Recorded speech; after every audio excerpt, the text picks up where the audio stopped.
After a lengthy detour into just self-indulgence on my part, we delve back into the underrated, the lesser known, a hidden gem in the realm of alternative metal, nu metal, that kind of thing. I remember hearing about this band a long time ago, but never took the time to really listen to them until I did not too long ago, and have found a new personal favourite that sadly has flown under the radar for so long. But hopefully this should help shine a light on this artist for at least some of you. This is volumes 1 and 2 by Hurt.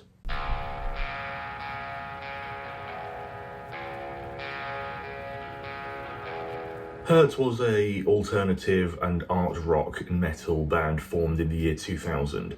They've had a revolving cast of members throughout the years that they were active, all centering around frontman J. Lauren Wintz. What set Hurt apart from a lot of their contemporaries in the alternative and nu metal genre was their use of experimental instrumentation and a lot more of an art rock approach to the style. They released 2 albums in their early years, their self-titled and The Consummation, both in 2000 and 2004 respectively, before getting their big break, relatively big break, with Volume 1 released in 2006 and then Volume 2 released the following year, 2007. I'm going to be talking about both albums as sort of one kind of double album. Even though they're 2 separate things, I find it interesting and useful to talk about the 2 of them. And because stylistically they're very similar, and I just like to consider them as a whole package in and of themselves. So musically and instrumentally, you've got your typical stuff you'd expect in metal, your drums, electric guitar, bass, and vocals. But there's also plenty of other instrumentation on display as well, including acoustic guitar, banjo, violin, string sections, piano, a whole host of orchestration that really makes this feel just such an epic and emotive collection of songs. Now, of course, with the band's name of just simply being Hurt, the style and lyrical themes tends to be on the darker, sadder and more emotive side, as you can probably expect. But rather than delving into the melodrama that was often commonplace in a lot of this style of music, the artistic expression and intent and real earnestness really elevates it above many of their contemporaries in the same genre. So it is easy to see what set them apart, but that may also be perhaps what led them to go under the radar without the typical radio mass appeal that their peers typically would have had. The band released 2 more albums after this, before disbanding in the mid-2010s, and all future material, any other projects related to the members, including Jay, the frontman, has basically been non-existent, and there's very little has been known and said about what it is to be the future of the band, if there's any reunions or future material to come back. But honestly, what they left us with was still worth it. One of the most notable songs of theirs would be the first single off of Volume 1, Rapture. Starting off the typical alternative metal mid-2000s kind of track, the instrumentation is elevated by a string orchestra in the background and an impressive vocal performance by Wintz. The song deals with pretty dark lyrics about religious fanaticism and sort of almost cultishness. Overall, the sound and vibe and tone of this song and of this band's music in general is very cinematic, and I don't mean that in any sort of like throwaway sense. This genuinely feels like music that could be used to score a movie, albeit a movie of the time of the mid-2000s, because you don't get really stuff that feels that special anymore, because of course you don't, but it really sucks you in and makes you feel you're experiencing something far more than the sum of its parts. Even though there's only a lot that goes into a lot of these tracks, a lot of instrumentation, a lot of orchestration, but it still meets that and really exceeds that benchmark it sets for itself, and really brings some of the very strong emotions in the lyrics, in the performances, especially the vocal performances, to the forefront to make it so intense, powerful, punchy, and meaningful. Even on the next major single off of this album, Falls Apart, which in any other sense could come across as pretty melodramatic. Lyrically, it does certainly sound that way. I mean, it's pretty obvious from the lyrical standpoint, but just the earnestness and performance that the band puts into this song delivers it and makes it feel sincere, and doesn't have it, falling back into the whole kind of woe is me, wallowing in self-pity. Even though there is a line, there is a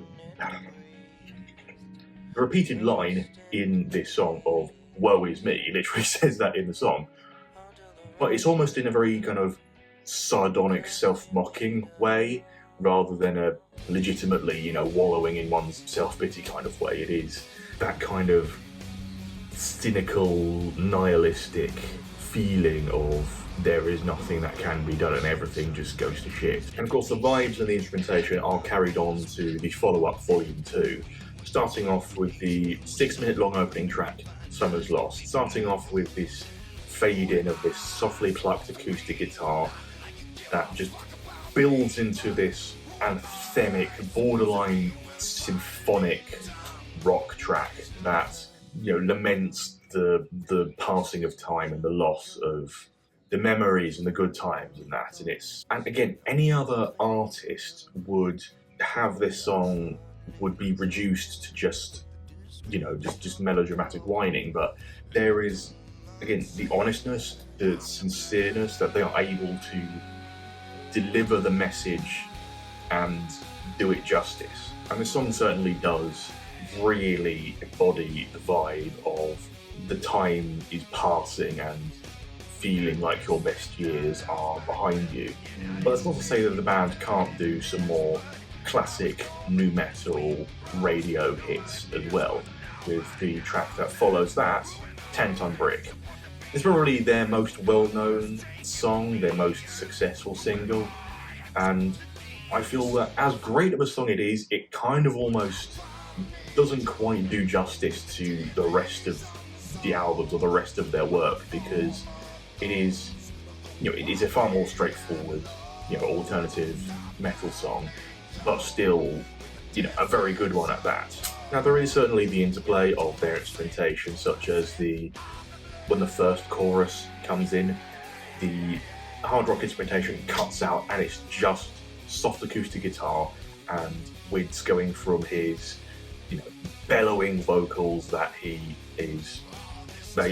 displays all across the album to this very soft, mournful, almost whisper, before it builds up again and he lets out this high note with just an all amount with just this punch to it, and it sends it right back into just that iconic opening riff. So one thing I must mention is one of the main reasons probably why the band flew under the radar was because they were a little bit late to the game.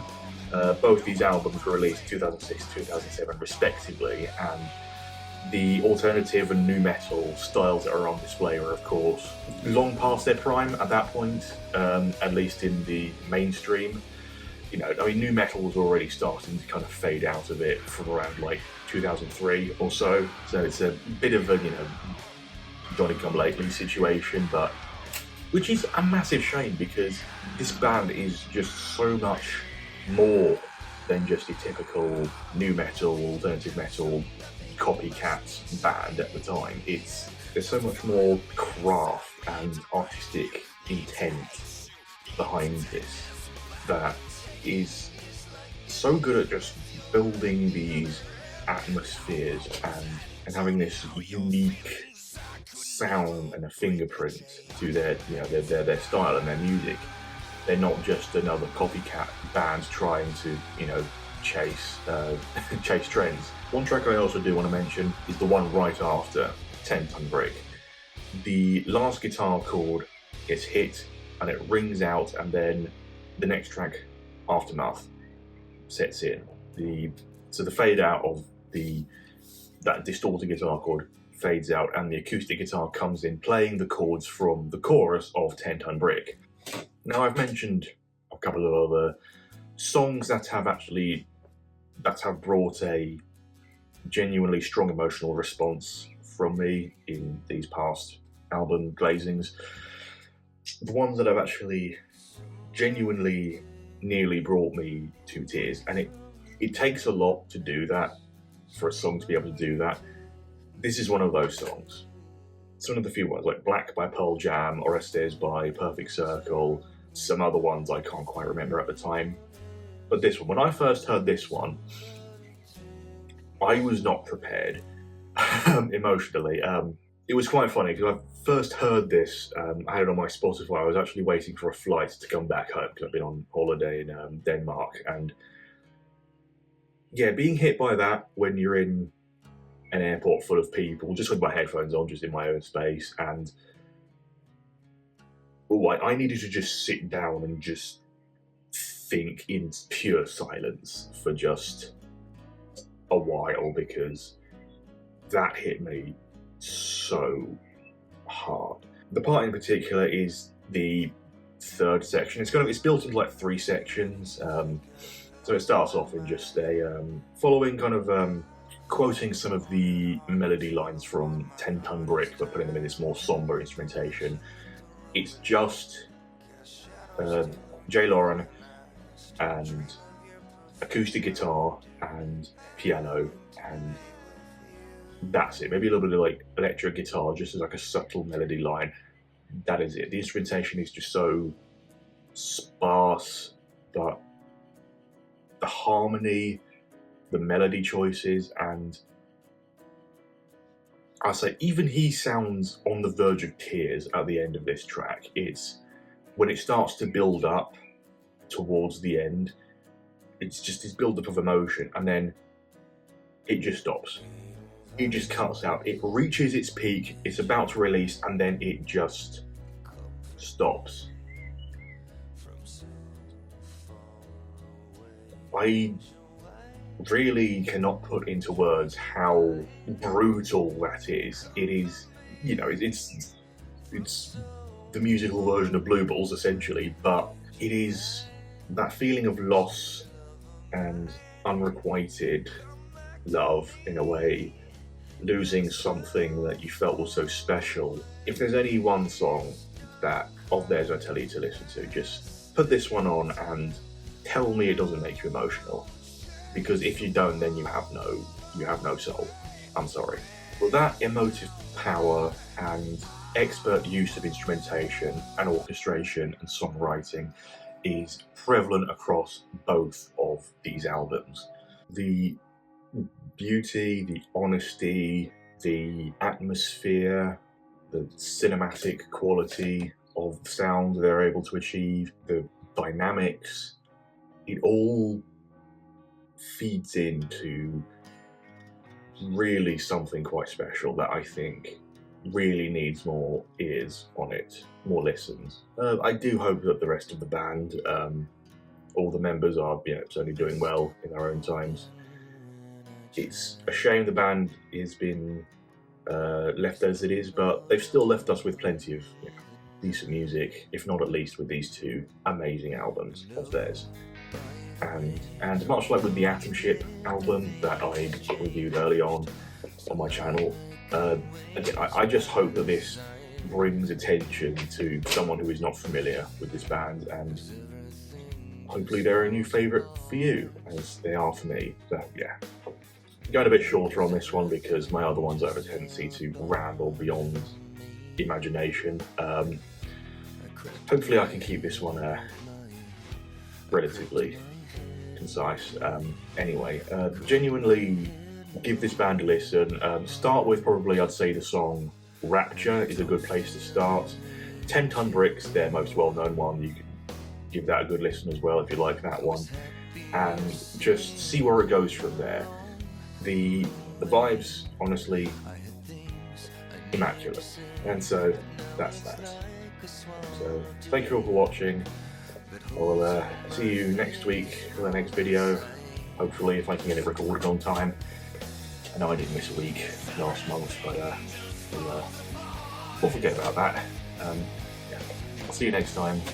Goodbye, au revoir, see you later.